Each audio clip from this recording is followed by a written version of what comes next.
Hello, race fans, and welcome to Disc Golf Daily. Today is Friday, May 24th, and we've got a twofer. First, we're going to be talking about the Let Them Play on Monday concept from last week, and we're going to follow it up with a UDisc Live Do You Miss Me Yet segment. Thanks for being here. We're the podcast that gets you caught up with disc golf news and growth in about 10 minutes. So last week we discussed the idea of giving the option to events to play on Monday if one of the rounds had been canceled due to bad weather. The primary reasons for this were safety and fairness. Safety so that the event can feel comfortable having time to review the course to ensure players, staff, and spectators are safe to be on it. And fairness in that bad weather tends to come in fast and have a huge impact on the players on the course. And being able to take our time for the restart will encourage TDs to make the best call for the tournament and all the players. If that is to play right away, great. If not, we've got Monday as an optional day to complete the event. One idea that was floated was to have events be Wednesday to Saturday with a built-in fan day on Sunday. This is an idea that may be worth testing out at an event or two to see if ticket sales on Friday and Saturday with the extra fan day sales of Sunday are equal or greater than Saturday and Sunday event sales. Although there is the additional consideration of live sports happening on the weekend as well, although we're not currently on any networks that would demand this, there are a lot of considerations, but my guess is that keeping the competition on the weekend as much as possible is most likely the best solution. Actually, after all, if Wednesday to Saturday was better with a fan day on Sunday, I think that traditional golf would have already done it. But anyway, I love how creative humans can be. Another idea that very effectively knocked down my proposal went like this. This is from Dan M. Interesting take. There are a few reasons it's not feasible to finish an event on Monday without a huge shift in how DGPT and major events are run. First, volunteers. They've got to go back to work on Monday. Scorekeepers, spotters, crowd control. The event does not run without these. He is 100% true, and I'll go ahead and just say if you want to be on the MVP Open by OTB staff, which is the world's greatest staff in disc golf, go to the MVPOpen.com and click on Staff Application. We'd love to have you in our team. Number 2, venue. Course rentals are made months, if not years in advance. The cost of adding Monday to the contract, quote, just in case there's weather, is an unnecessary expenditure in most cases, and I doubt even event budgets would support this as it currently stands. Great point. Number 3, spectators. The Pro Tour has a no refund policy in the event of severe weather. At times when event capacities enable it, a rain check is provided if, for instance, a Saturday round is cut short. Those spectators are invited back for Sunday if Sunday's not sold out. Similar to number 1, most spectators are back at work on Monday. Some travel from afar and no longer have lodging booked. And then the final reason is staff, and I think he's primarily meaning Pro Tour staff. For example, the road crew has a tight schedule most weeks. Even when it's an off weekend, trailers are loaded Sunday night if possible, and Monday is a travel day and the start of a new work week. Holding everything back from ops and media to retail, commentary, health and safety, etc. for another long day of competition creates a ripple effect impacting the following event along with staff workflow. He closes by saying, I understand not wanting to end an event and crown a champion without completing all the rounds, and Steve makes some interesting points, but none of them outweigh the above reasons why it's just not possible currently in disc golf. My reply to Dan, first, that's a great point. Our primary staff is not professional enough to manage this. They do, in fact, go back to work on Mondays. Second, it would be a significant insurance policy to try to reserve the course for Monday in case of bad weather. Third, I think that the tickets could be reworked to say if you miss a day on Saturday or Sunday, you can come on Monday for free. I would actually say if you have a ticket and the event goes to a Monday, you can come on Monday no matter what. And then regarding the Pro Tour road crew, that's a really good idea that I had not really considered. And unless you have 2 separate road crews that have more wiggle room, that is going to be a really big issue. So bearing these in mind, I was resigned to the idea that we are not ready to allow competition on Monday. And then I had a scheduled call with the Pro Tour this morning, today being Thursday. I'm recording this Thursday night. So I had a scheduled call with the Pro Tour this morning about the MVP Open by OTB.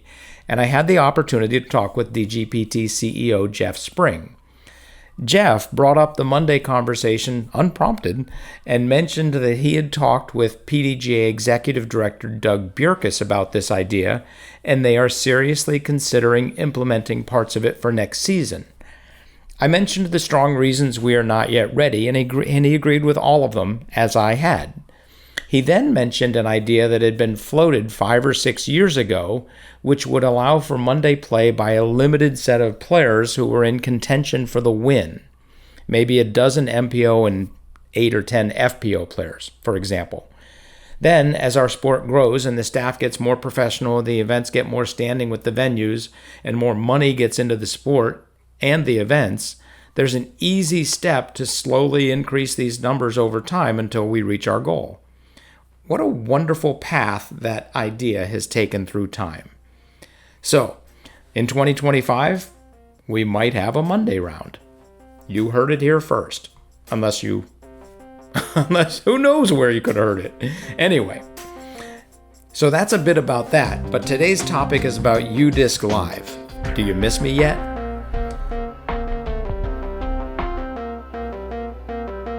So I recently read the following comment somewhere.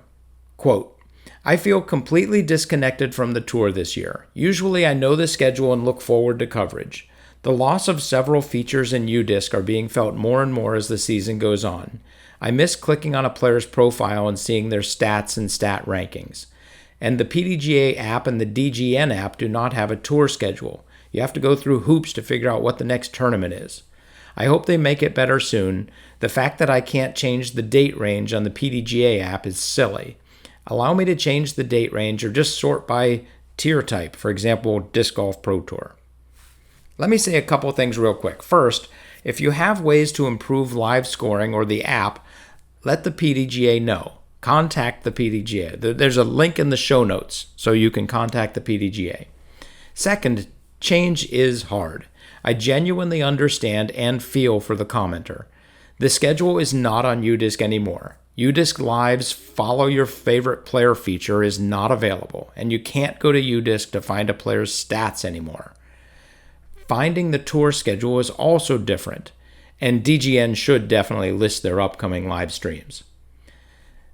However, there are fairly easy solutions to each of these complaints, but it doesn't change the feeling that they have. We all got used to watching DGN and seeing scores and stats on UDisc Live, and we liked it. Now things are different, and we don't like change, especially when we still use UDisc for our personal scoring and want everything to be there. But long term, this is actually a positive change, and no, not because of gambling. So I was involved with the Pro Tour back in the day, and I talked with Matt Kruger of UDisc. And from our very first conversations with UDisc about scorekeeping for the Pro Tour, we discussed white labeling their services. In the beginning, having it be UDisc branded was good for UDisc because they were not as widely known. After a few years, the idea was to have UDisc run it and have it be a DGPT branded product. DGPT 1.0 ran out of money before we could make this happen, but it totally makes sense for the Pro Tour to house the stats and scores for the Pro Tour. If you want to find out the standings for the Pro Tour, where should you go? Imagine learning about the NFL and asking the question, where do I go to find the NFL standings? If someone replied, you go to UDisc Live, you would say that doesn't make sense. Of course, you go to NFL.com. Where do you go to find the schedule for the DGPT? DGPT.com. It just makes sense. It was the plan all along. It happened a bit bumpier than everyone had hoped, but it needed to happen. My guess is that UDisc was ready to part ways.